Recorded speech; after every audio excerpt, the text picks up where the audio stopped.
Olá, eu sou a Adriana Jansen Korn e esse é o Conversas com Meu Pai. Essa ideia, esse projeto surgiu da minha vontade de preservar a história dos meus antepassados e aprender mais, saber mais sobre eles. Ninguém melhor do que você, Letácio Jansen, meu pai, para me ajudar nesse projeto e ser a estrela do projeto. Você, como é um grande intelectual, um escritor prolífico, jurista e um excelente contador de histórias, você tem muito interesse sobre genealogia e um extenso conhecimento. E, é claro, sempre me inspirou com as histórias que você vem contando ao longo dos anos. Acima de tudo, você tem uma memória privilegiada. Então, vamos aproveitar isso. Meu amor, é uma honra eu estar dando essa entrevista a você hoje, dia 19 de maio de 2023, próximo do seu aniversário, e eu espero corresponder à sua expectativa. Você é minha filha mais velha e muitíssimo querida, como você sabe. Estou às suas ordens. Ótimo, muito obrigada. Eu agradeço você ter topado participar disso. Então, eu pensei na gente começar falando do seu nome. Eu queria que você contasse, a história do seu nome, Letácio. Letácio era um tio-avô do papai, que morreu no dia que o papai nasceu, ou próximo ao nascimento de papai, e aí, em homenagem a esse, eu não sei se era tio-avô ou se era tio, eu acho que era tio-avô. E a vovó dizia que ele morava no Pará, segundo eu me lembro. E então, em homenagem a esse tio Letácio, batizaram o papai como o nome de Letácio.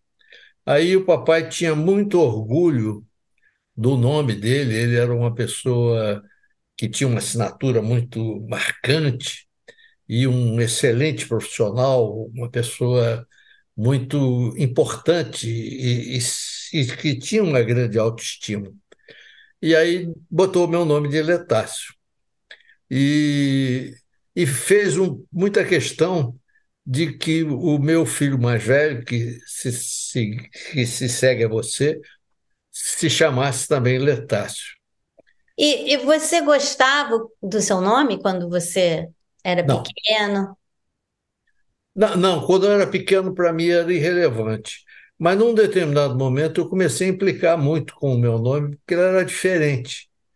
E aí depois eu criei uma certa marca, que é Letácio Jansen. E hoje eu gosto de Letácio. É. E você tinha algum apelido? Enfim, desde criança ou algum momento. Não, eu não tive, não tinha muito apelido, não, porque já o nome é diferente, então não é preciso haver apelido. Mas às vezes os meus colegas de rua, meus amigos da rua Tabira, hoje em Engenheiro Pena Chaves, onde o Lê mora, me chamavam de Leical. Leical era um refrigerante, que era uma mistura de leite e chocolate. Então, eu fui uma época chamado de Leical, mas isso não pegou, felizmente. Até porque aparentemente não faz muito sentido. Não faz. É. Ah, e agora passando para os seus pais, né? Você teria como uma história de como e onde eles se conheceram? Ele, eles se conheceram no carnaval. Papai tinha um, acho que a mamãe chamava de baratinha, que era um carro conversível. E na época em que eles brincavam carnaval de rua, jogavam serpentinas e confetes nos chamados corsos, que eram carros que andavam paralelos. Nessa ocasião, a mamãe e o papai se conheceram. Então, eles se conheceram no carnaval. E eles depois, quanto tempo eles namoraram? Em que momento? 7 anos. 7 anos. A vovó Cotinha era daquelas que entendiam na época, né? E como tem gente, talvez, que entenda até hoje. Tem até uma música popular com esse título, que a mulher deve casar, mas o homem não. Então, o papai relutou muito em casar e a sua avó foi persistente e afinal eles se casaram. E vovó Cotinha era mãe dele, A sua vovó Cotinha, Cotinha. Ana Jansen de Medeiros Ferreira. E aí, bom, então eles ficaram noivos e eles se casaram no Rio de Uma Janeiro. igreja no Largo do Machado, agora não estou me lembrando do nome, mas é uma igreja que existe até hoje. Eles se casaram lá. E você sabe qual a idade deles quando casaram? Eu acho que a tua avó tinha 21 anos e papai é 6 anos mais velho do que ela. Era 6 anos mais velho do que ela. Então ele teria 27 e ela 21. Então ela era bem jovem, né, quando eles se conheceram. A mamãe era bem jovem. Então eles casaram nessa igreja que você acha que fica no Largo do Machado, né? Ah, Isso. e quem estava presente no casamento? Quem entrou com a noiva? Isso você sabe? Eu sei que a vovó Cotinha não foi ao casamento, mamãe sempre reclamava disso, porque alegou que não tinha sido convidada.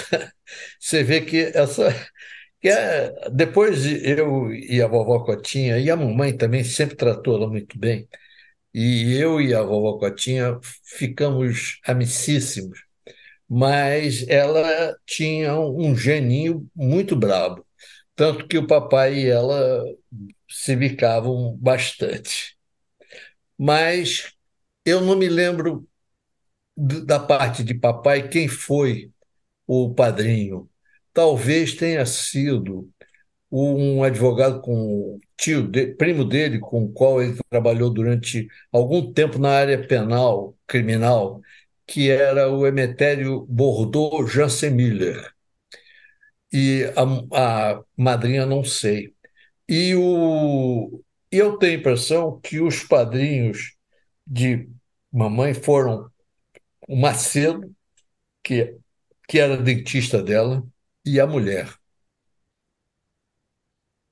Então, em termos dos familiares, a mãe do seu pai não foi, os pais da minha avó Gui também já não eram mais vivos. Não, não. O pai da avó Gui já tinha morrido.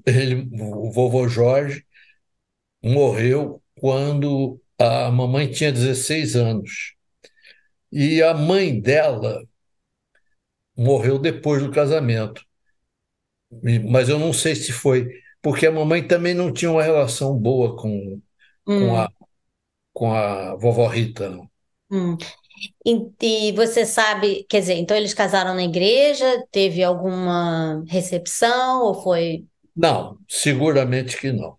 sabe, alguma história sobre o casamento, alguma, além dessas que você já contou? Eu sei que a sua avó sempre teve uma paixão enorme pelo seu avô. A mamãe era sofreu muito depois da morte do vovô Jorge, porque ela se tornou o arrimo de família.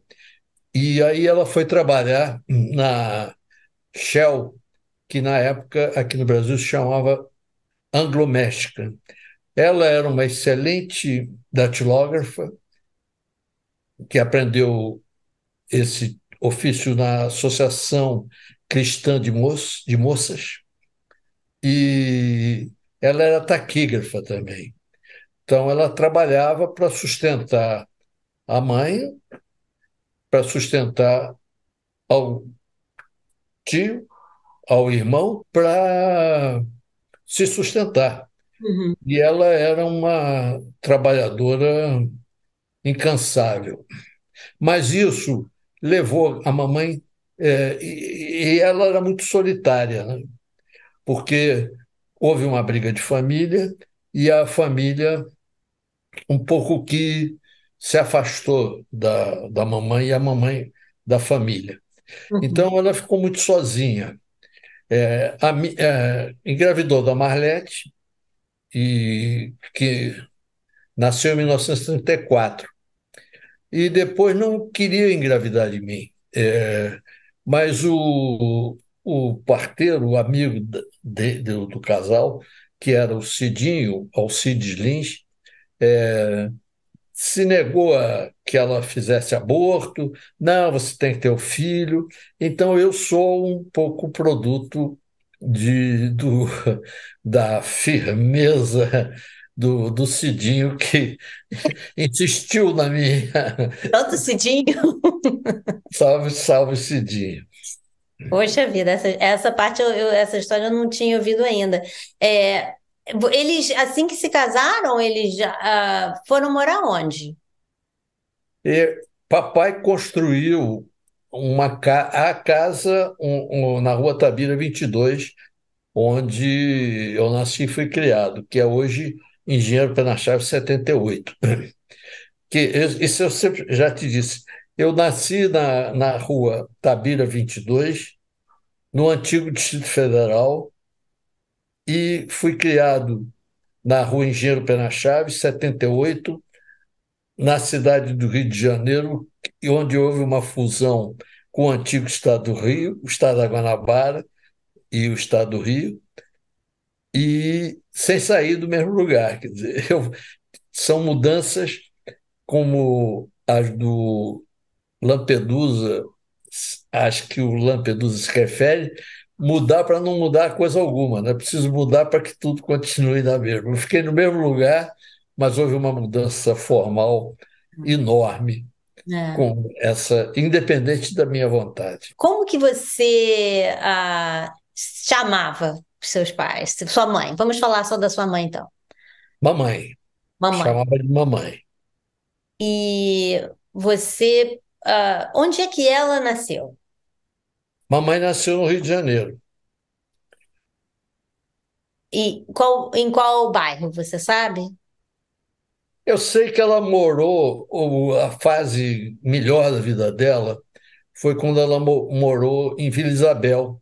E meu avô alugou uma chácara que a mamãe adorava. Paixão pela terra, pelas árvores, que ela cultivou e depois desenvolveu lá no sítio de Piraí.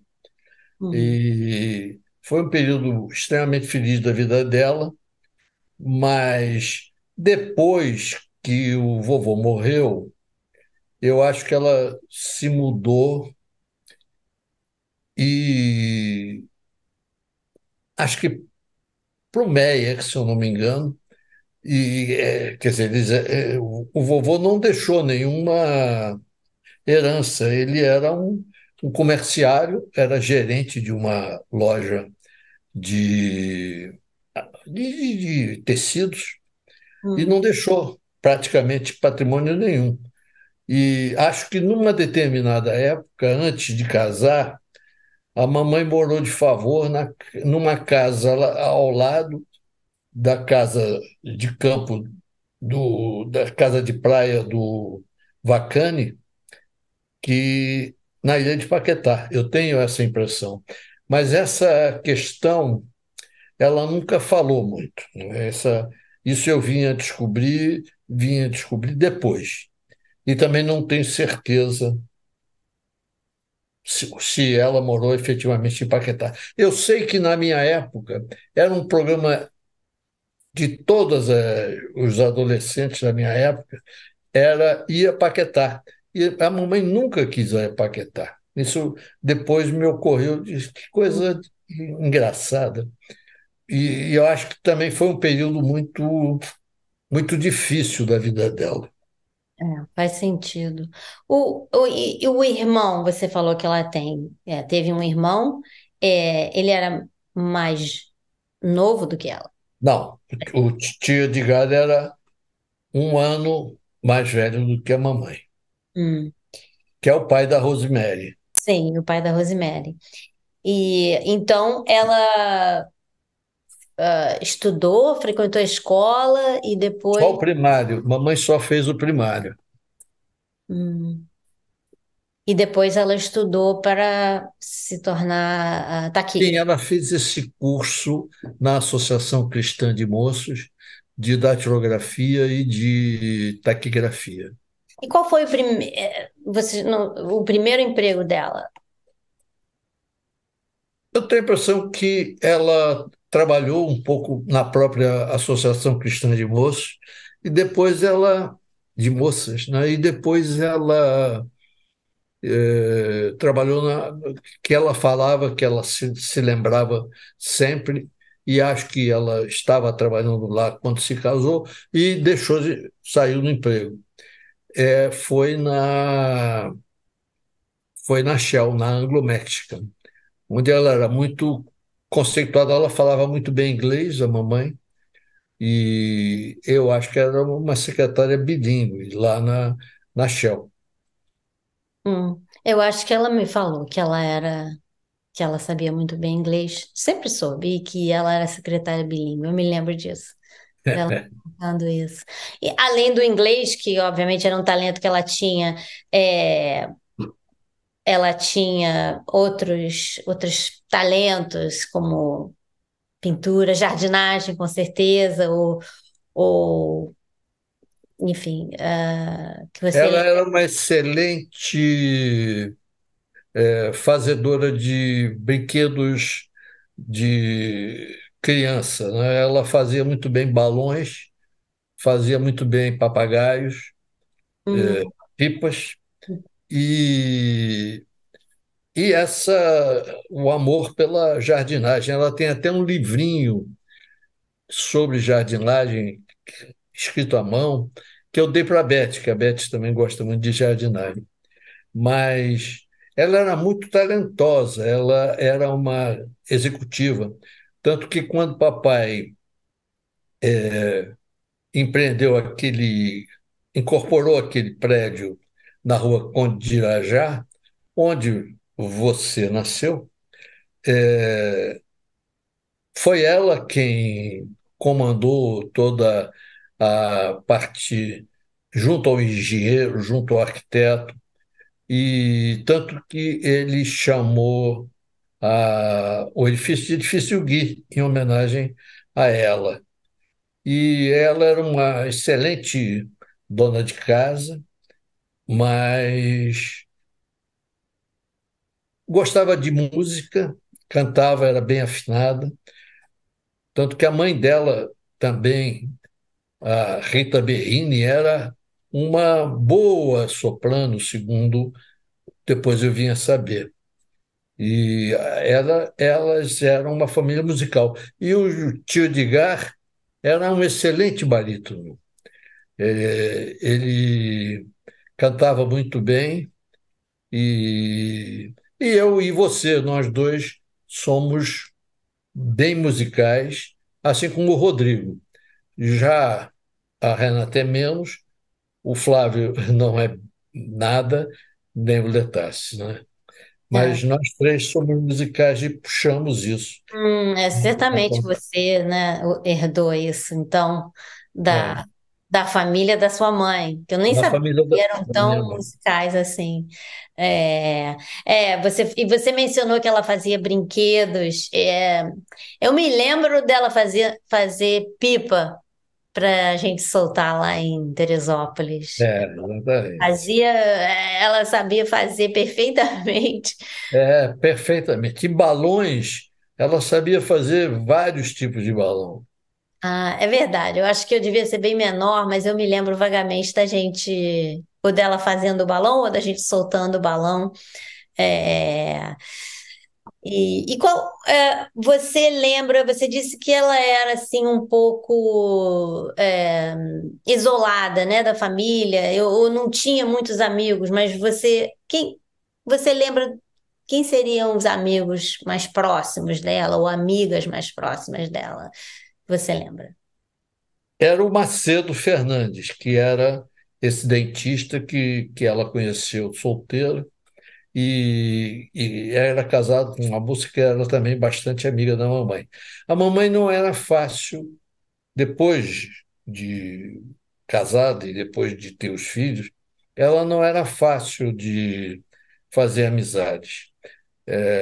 Ela foi amiga da Dona Mary Leonardos, depois se afastou um pouco. Foi amiga da Dona Nair, Nair, mãe da Ana, Ana Maria, Ana, Ana, Nair Carvalho.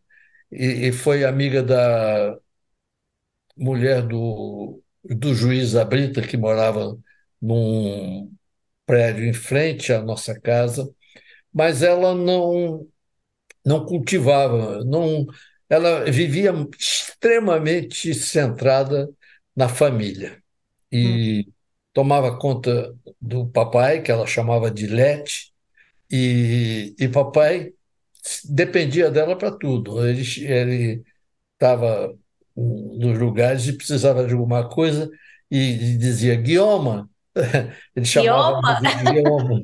Guioma, me dá isso, me dá aquilo, e fazia, tratava o papai como um carinho só. Mas ela não era de muitas amizades nesse ponto, e ela se isolou. Guioma e Lete. Guioma e Lete, é. O que que você diria que você mais admirava nela? Olha, ela tinha por mim uma fascinação. E tinha muita autoridade, mas ela, para mim, era uma pessoa doce e uma habilidade de dar injeção, por exemplo, era enorme, né? E cuidava de mim. Eu era, e sempre fui, uma pessoa extremamente cercado, cercada, né, pelo carinho materno. Bem Assim, cuidado. dizer o que eu mais admirava nela, ela era uma trabalhadora incansável desde o tempo de solteira. Ela tinha uma máquina elétrica, aquela máquina Mercedes, que você chegou a conhecer, e que depois um sujeito antiquário, de um antiquário roubou, mas eu acordava de manhã cedo, 7 horas da manhã, com aquela batida da máquina no terceiro andar da casa e ficava bem em cima do meu quarto. E ela trabalhava, fazia toda a datilografia do papai, dos trabalhos forenses. Papai era um extraordinário advogado, tinha a maior clientela de judeus, por exemplo, do Rio de Janeiro. Ele era um advogado, era um dos três maiores advogados do tempo dele. E a mamãe se dedicava a ele. Então eu tinha essa admiração também pela maneira como ela cuidava de meu pai. Assim que eu me lembro, Adriana. Não, então ela era secretária, ela trabalhava com ele, isso eu não sabia. Ela fazia o trabalho de. Durante anos, até um momento em que ela se cansou e não queria mais fazer o trabalho. E aí ele relutou, relutou, relutou, mas afinal ela conseguiu impor e ele, em vez de uma secretária só, que era a dona Clóris, não sei se você conheceu, Hum, botou uma outra secretária para ser datilógrafa. E aí a mamãe se liberou desse encargo.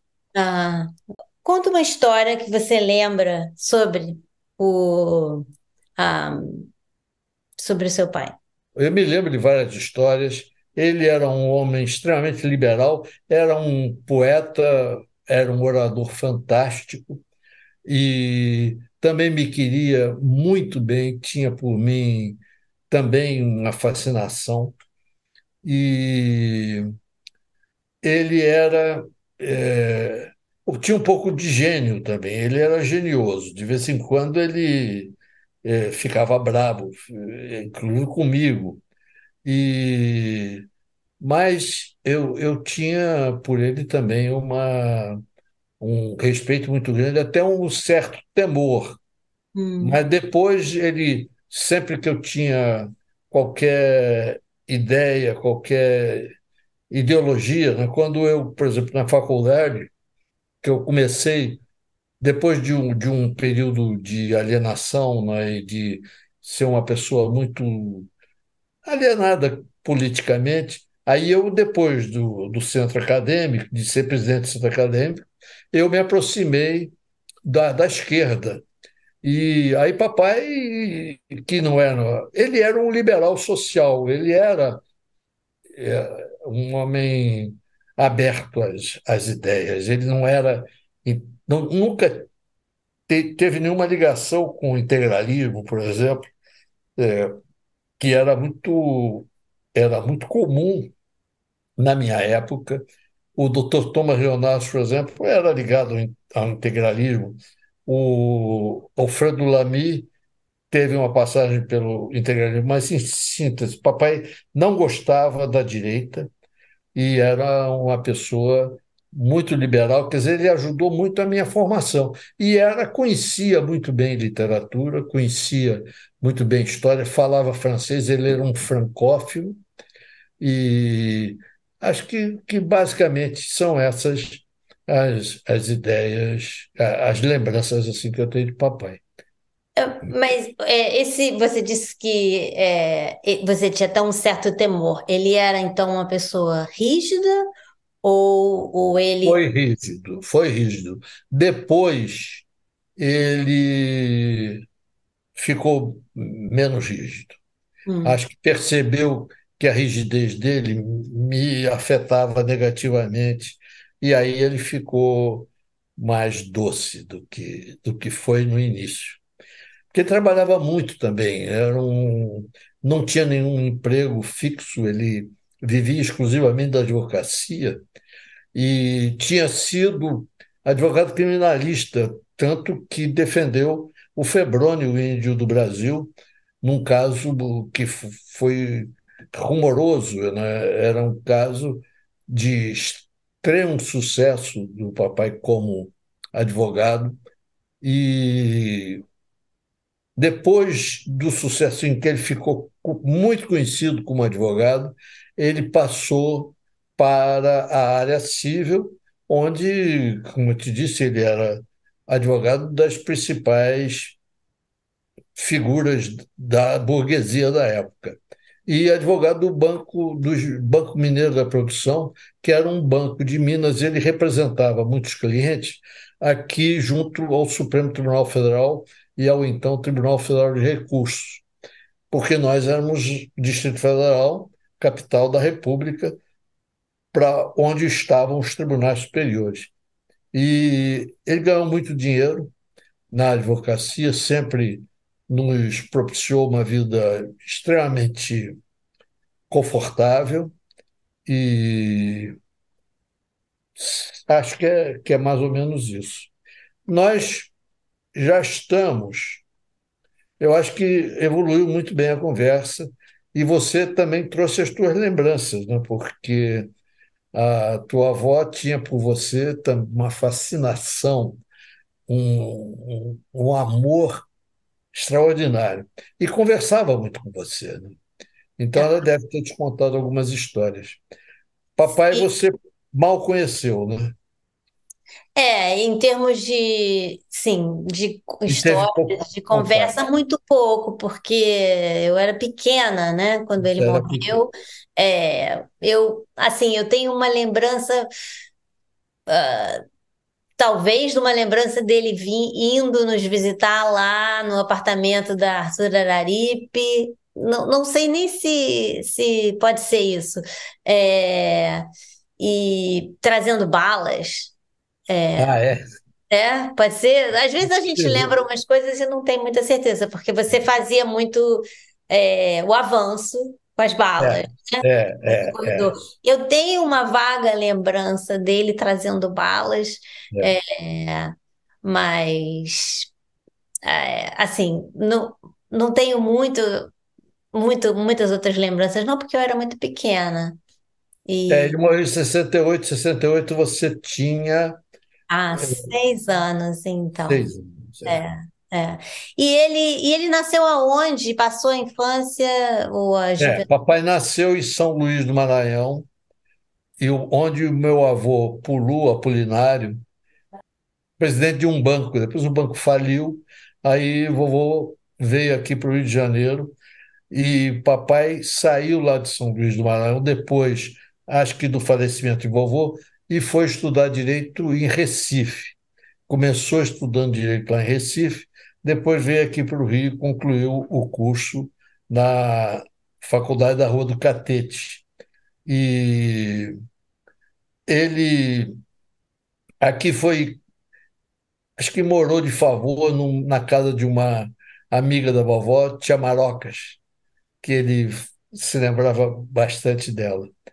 E teve uma vida, quer dizer, ele se formou muito cedo, acho que com 20 anos papai já era advogado, e aí foi trabalhar com o Jansen Miller, que era primo dele, e advogou, como eu te disse, criminalmente, passou para a área civil e foi muito bem sucedido. E quantos irmãos? Há vários, vários. Papai, eles eram cerca de 8 irmãos e vários deles morreram. Isso, eu sobreviventes na minha época eram o tio Carlos e titia Angelita. Eles eram mais velhos do que o seu pai? Tio Carlos era mais novo do que papai e tia Angelita mais velha. Ah, então você não chegou a conhecer. Os outros morreram jovens, então. Os outros morreram jovens.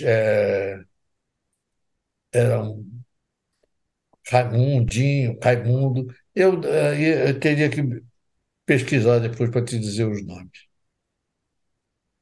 E agora, a mesma pergunta que eu fiz anteriormente, quais seriam talentos especiais que ele tinha, fora, obviamente, né, ser um advogado excelente, conhecido?